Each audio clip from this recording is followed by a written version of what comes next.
Bonjour à tous et bienvenue dans cette nouvelle vidéo sur une Mazda 3. Donc, motorisation 1,6 litre HDI de chez Peugeot, PSA.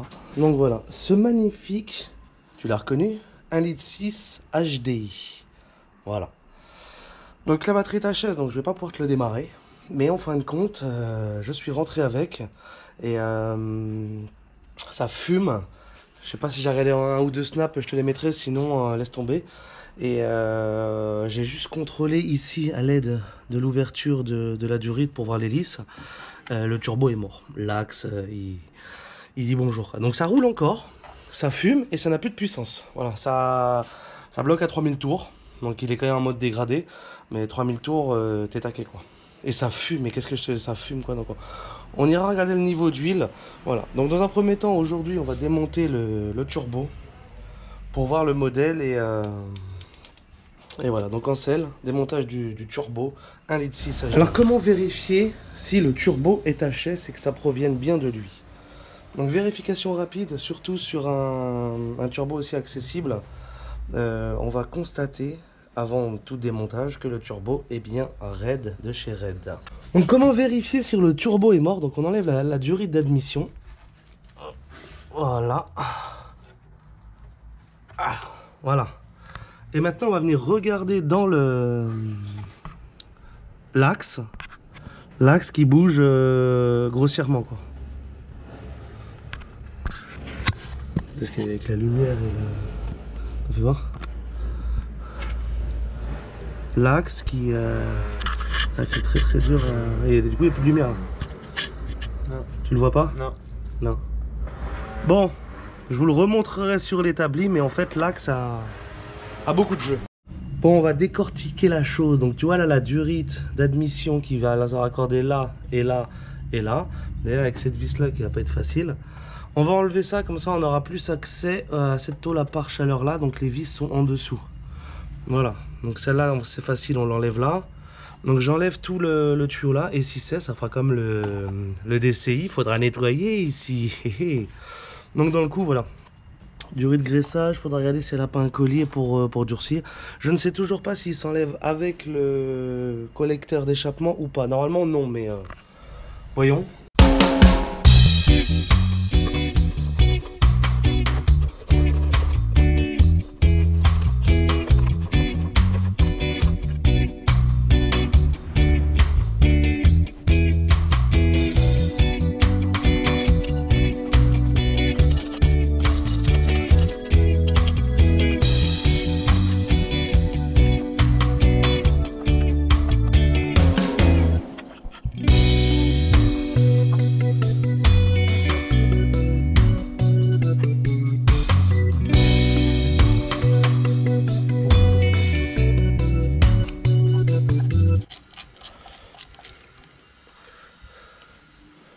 Ça, c'est juste la deuxième tôle par derrière.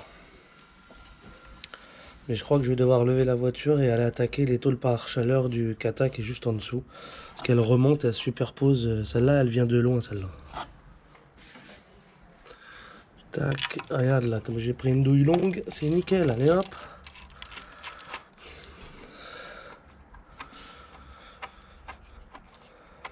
Je sais pas si en enlevant celle-là, on va en découvrir d'autres ou pas.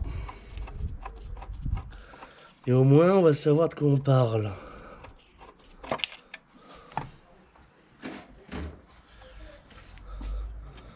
Voilà, celle-là, elle a du jeu. Est-ce qu'elle passe? Elle passe limite, mais ça devrait pouvoir le faire. Bon, j'ai un peu fait le tour partout. Non, cette tôle-là, elle doit venir. Hein. Donc, on va un peu forcer avec la souplesse, si tu veux. Voir un petit peu les endroits où ça se prête pas au jeu. Voilà, bon, quitte à la plier un peu, c'est pas bien grave. Hein. Voilà. Donc ça ressemble à un bazar comme ça. Bon. Et donc cette petite tôle là, si on la recule de sa vis là j'ai l'impression qu'elle est un peu collée. Voilà, si on l'enlève comme ça, ok. Bon, il y a encore d'autres vis, mais ouais, c'est les vis du kata qui sont juste en dessous. Ok, elle était prise sur les côtés. avec des clipsons. Là, il manque d'ores et déjà une vis. Bon, sur qu'on atterrit ici. Regarde-moi ce turbal.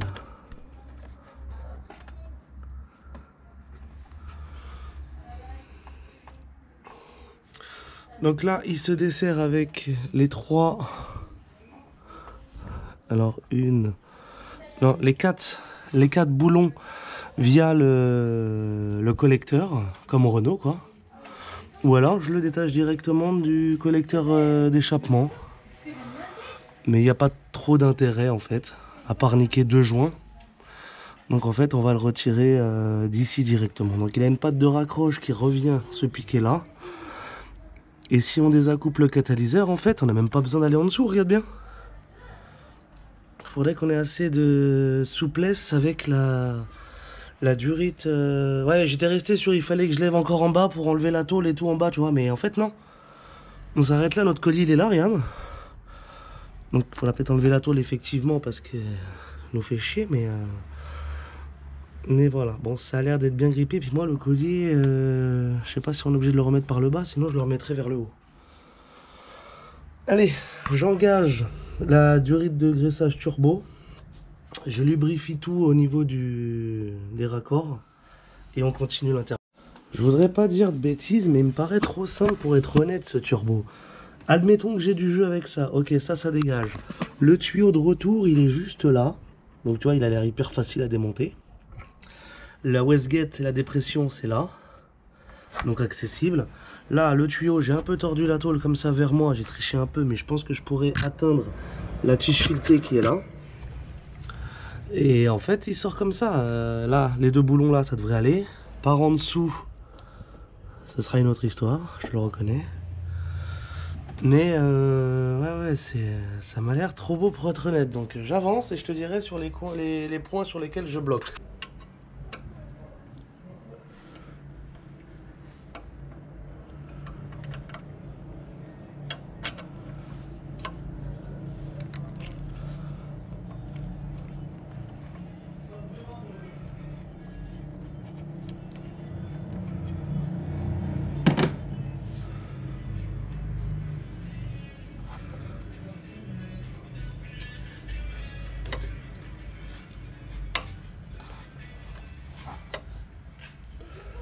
Donc là, tu as des bacs d'étanchéité à récupérer de chaque côté du machin, de la vis. Donc voilà, j'ai bien mes 2 bacs d'étanchéité, donc je les remets bien comme ça. Ouais, ce bloc en plus. Et le tuyau, regarde, il est amovible, mais tu peux aller jusqu'à Marseille avec, quoi. Donc là, on va le faire passer comme ça. Bah, en bas, là, il nous gêne plus. Là, il est bon, il bougera plus de ça. Il n'y a pas besoin de plus. Donc ça c'est bon, je remets juste la vis sur le dessus comme ça. Comme ça se perd pas et pas d'impureté qui rentre dedans. Même si bon, on change tout, on s'en fout. Mais... Le tuyau tout en finesse. Donc ça, ce serait le retour d'huile. C'est étonnant que ce soit un collier comme ça, mais je l'ouvre à fond pour vraiment pas abîmer la durite. Et maintenant, on va le repousser. Donc c'est bien une durite, une simple durite caoutchouc avec un collier et de la protection thermique sur le dessus. Hein. Ok Peugeot. Bon, petite intro, j'ai enlevé 2 boulons, les 2 boulons du bas. Donc théoriquement, j'aurais pas besoin de toucher à, donc tu vois, les boulons du bas, du collecteur au turbo. Là, la patte s'est enlevée directement de là-bas. Il me reste ces 2 boulons là, mon garçon. Et le turbal est à nous. La wastegate, c'est fait. Tous les boulons sont faits, donc là je vais pouvoir le retirer en arrière, mais le kata n'a aucune souplesse, comme tu peux le voir. Donc dans le coup, il faut tirer et faire un peu les deux en même temps pour que ça sorte.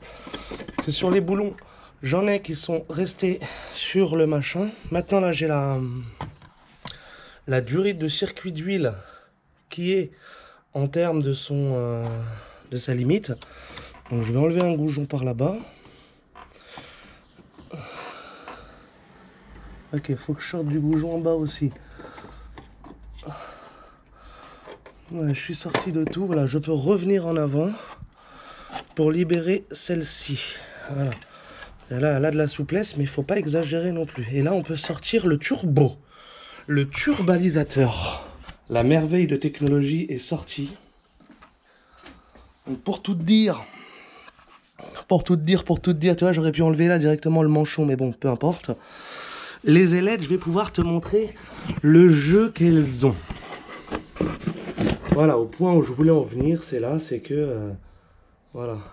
Tu le vois ou tu le vois pas? Regarde, c'est léger encore, hein. Donc ça tourne, mais ça fume l'huile, quoi. Donc le jeu est trop important, là.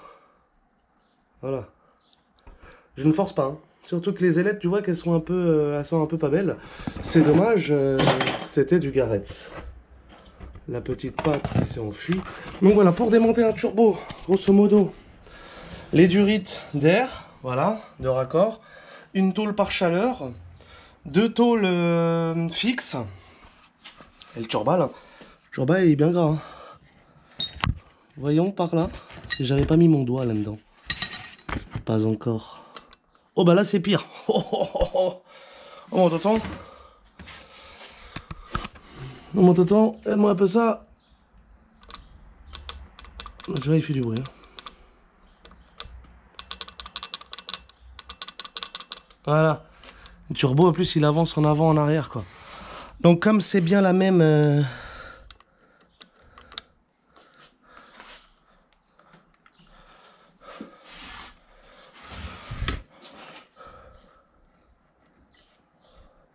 Allez mon tonton, on a pire en fait là. Moi ça, quand je fais tourner ici, et ben ça ne tourne pas là-bas. Regarde, je tourne, hein. Voilà, donc en fait elle est ruptée de chez ruptée en fait. C'est même pas que le roulement, c'est rupté de chez rupté, quoi. Il n'y a que l'échappement qui tourne du coup. Ok. Bon, bah super. Super, super. Donc ce turbo sera remplacé certainement par un neuf. Ou alors un provenant de la case, je ne sais pas. Donc le catalyseur a mangé sa mère, donc il doit être tout sale. Ainsi que forcément le collecteur d'admission. Pas le collecteur d'admission. L'échangeur, putain, mais suis un peu. L'échangeur d'huile, à mon avis, doit être tout gras. Donc il est juste là. Donc on va s'occuper la tâche à le vider aussi, celui-ci.